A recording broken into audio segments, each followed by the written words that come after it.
السلام عليكم، انا كينج سكال. ولو انت جديد في البيون اونلاين ففي 7 اخطاء لو عملتهم هتفضل نوب حتى لو لعبت سنه كامله، والاسوأ ان 90% من الناس بتعملهم كل يوم. فخلينا من غير ما اطول عليك، عايزك تدعي لاهلك واخواتك وخلينا نبدا.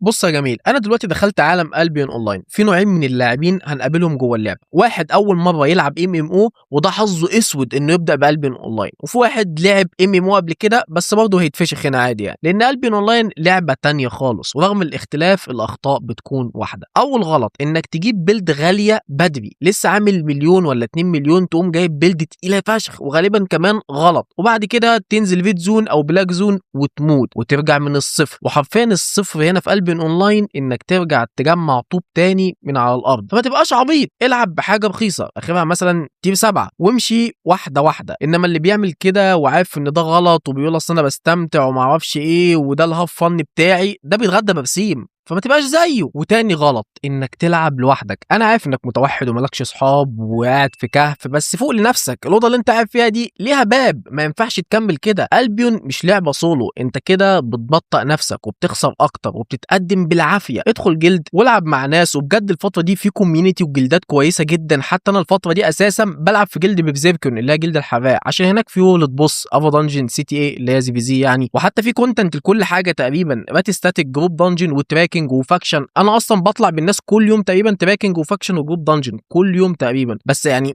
تقريبا اصلا طلع لي امبارح او اول امبارح من جروب دنجن واحد طلع لي دبل جولد فيه، كان فيهم 30 مليون تقريبا. تقريبا حتى ما خدتش 30 مليون كلهم، اخدت بتاع 27 مليون بس، وترشت الباقي بسبب ان ما كانش معانا مساحه. بس المهم يعني مش ده الموضوع، الفكره ان انا قصدي ان انا ما كانش هيطلع لي ال 30 مليون دول لو انا ما كنتش بلعب مع جروب، فاهم الفكره؟ فانا عايزك اللي هو لا، العب مع ناس وتتعلم منهم، حتى انت هتتعلم اسرع 100 مره لو لعبت مع بلاير غيرك، وهتستمتع بجد، لان البيون اونلاين في الاول وفي الاخر لعبه جماعيه. بس لو فاكر ان ده اسوأ غلط، استنى اللي جاي. تالت غلط معانا انك تقلد يوتيوبر تقليد اعمى. تشوف واحد بيعمل اعجاز علمي بسلاح تقوم قايل لا خلاص بقى انا هلعب بالسلاح ده، هو اللي هلعب بيه. يا عم فوق لنفسك، انت جاي من لعبه موبايل اسمها غضب المساطيل، في ايه يا عم؟ مش هتشتغل هنا دي. في البيون اونلاين مش بنختار سلاح واحد، احنا بنختار شجره فيها على الاقل 3 اسلحه مطلوبه، زي الفاير، زي الشيب شيفتر، الورلوك. بس الاهم انك تلعب ايه، جروب، PvP، وورلد بوس، على حسب الكونتنت اللي انت هتلعبه. انت هتلعب ايه على حسبه هتختار سلاحك، ومش هتلعب بشكل عشوائي، ومش هتسبك حاجه غلط وتقعد متسوح عشان مش لاقي حد ياخدك معاه بسبب انك بتلعب بحاجه شمال اصلا غير اللي كل الناس بتلعب بيها. حاسس نفسي اتعصبت شويه.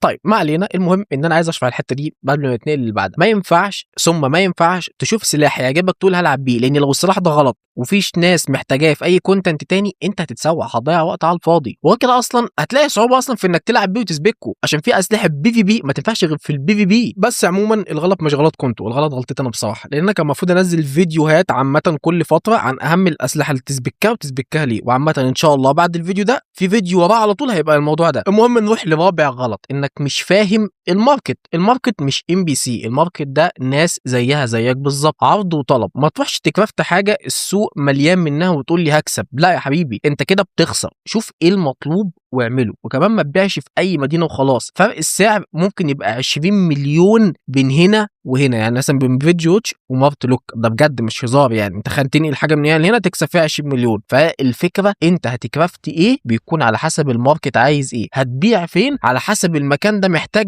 الشيء اللي انت مكرافته ده ولا لا.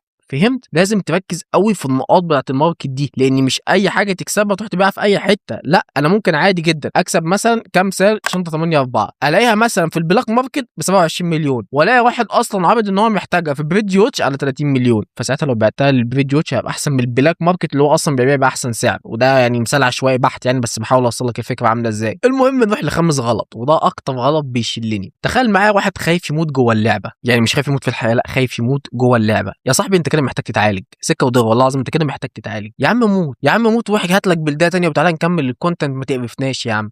ايه الهبل ده؟ يعني انا دلوقتي قايل للشباب مثلا طالعين ببلدات ايكوال 7، طالعين CTA، طالعين يا عم تراش بورتال، طالعين يا عم اي بومب سكواد، طالعين اي حاجه يا عم، طالعين في فيت زون جانج عادي، بلدات ايكوال 7، ما تبقاش خايف تموت. لما اقول لك فايت انزل فايت عادي، ما هتموت وهنلعب كونتنت تاني وهنعوض الفلوس يا جدعان. نقطه انك تبقى خايف تموت دي وتبقى خايف بجد دي غريبه، والله العظيم غريبه قوي. لازم تكسر الحته دي عندك بجد والله العظيم. لازم تبقى فاهم ان الخساره والموت في البيون اونلاين شيء طبيعي جدا اكتر من ان انت تكسب اساسا. يعني انت احتماليه انك تموت في الكونتنت اعلى من احتماليه انك تعمل فلوس من الكونتنت ده اساسا، وده في كل الكونتنت ومع اي حد مهما كان هو مين، حتى لو كان كوكو يا عم، فاهم؟ ده شيء طبيعي جدا. احتماليه انك تموت اعلى بكتير جدا من احتماليه انك تكسب حاجه من الكونتنت كويسه. فالعب وجرب وتمرمط لحد ما تبقى فاهم وتتعلم. ولسه الغلط اللي جاي اللي ناس كتير بتقع فيه وبتقع في جامد. سادس غلط انك تصرف فلوسك في الهبل. معاك 8 مليون ليه تروح تجيب باتل ماونت؟ والله بكلم بجد، والله بكلم بجد فعلا. يعني انت معاك 8 مليون بس ليه تروح تجيب بيها باتل ماونت؟ طب انت اصلا ما بتلعبش سي في زي، انت اصلا ما تعرفش يعني ايه سي في زي، يعني ليه تعمل كده في مخك؟ والله بجد هتكسب منه ايه؟ ولا حاجه ولا حاجه. الفلوس دي استثمار، اشتغل بنفس الحاجه اللي جابت لك الفلوس. يعني انت دلوقتي عملت 100 مليون من افا دانجن، كمل في الافا دانجن. عملتهم من جروب دانجن، كمل في جروب دانجن. علي الجروب، بدل ما تلعب 8 2 العب 8 4، بدل ما بتلعب ببيلد ايكوال 8 العب ببيلد ايكوال 8 1. يعني شغل دماغك شويه، اصرف الفلوس في حاجه تزقك في الكونتنت اللي انت بتعمله. انك تعمل مثلا ال 100 مليون عملتها في شهر، لا تعملها يا عم في اسبوع. ما تروحش تصرف فلوس في عبط، ما تبقاش عيل اهبل. انا الفيديو ده معصبني قوي، انا بجد الفيديو ده معصبني قوي، عشان بشوف الغلطات دي قدامي ببقى هتشل وعارف بفضل اعيد وازيد. يا عم ما تعملش كده هتضيع فلوسك. ويبقى بقى في ناس عندها عقليه اللي هو لا انا كده بهاف فن، اصلي بص الباتل ماونت ده بيعمل ايه، ده بيطير. بلاش اقول لك اللي بيطير، انا عقبال ما اخلص الفيديو ده هكون اتشليت. المهم نروح لسابع واخطر غلط. تحاول تعمل كل حاجه مره واحده. البيون كبيره وده حلو، ده حلو جدا، بس واحده واحده يا جميل. مش لازم تجرب كل الكونتنت في يومين. انا شخصيا دخلت افا بعد سنه كامله من لعب اللعبه، وكان معايا كمان وقتها يعني مئات الملايين، كان معايا 750 مليون تقريبا حاجه زي كده، وما كنتش لعبت افا دنجن لان انا مش عاوز اجربها دلوقتي. انا الحاجه اللي في ايدي شغاله خلاص اكمل فيها. لو هروح لحاجه تانية هروح عشان اجربها اشوف تنفع ولا لا، اشوف هاف فن بيها. يعني دلوقتي عامل فلوس كتير، فلو رحت خسرت 100 مليون في سي تي اي مثلا عادي، عادي جدا. انا يا عم معايا فلوس كتير، لو رحت اشتريت بريميوم سنه عادي مش هيفرق معايا، ابيح دماغي منه. فهمت الفكره عامله ازاي؟ انا طالما معايا فلوس اعمل اللي انا عايزه. اما انا معيش فلوس واروح اجرب واخسر ليه يا عم؟ ايه الهبل ده؟ ايه الفضا ده؟ ايه ده؟ بص الفيديو عمال ازعق حقكوا عليا يا جدعان. المهم يا جميل، لو عايز تبقى لاعب تقيل في البيون اونلاين ابعد عن السبع اخطاء دول باي تمن. ليه؟ لانهم مش بس بيضيعوا فلوسك، لا دول بيضيعوا وقتك، والوقت في البيون اونلاين بيساوي كل حاجه. ولو عندك اخطاء تانية اكتبها لي في الكومنتات عشان نفضح نفسنا كلنا. وما تنساش اللايك والاشتراك عشان نكبر عيله الملك الجمجمه. واشوفك الفيديو اللي جاي، والى اللقاء.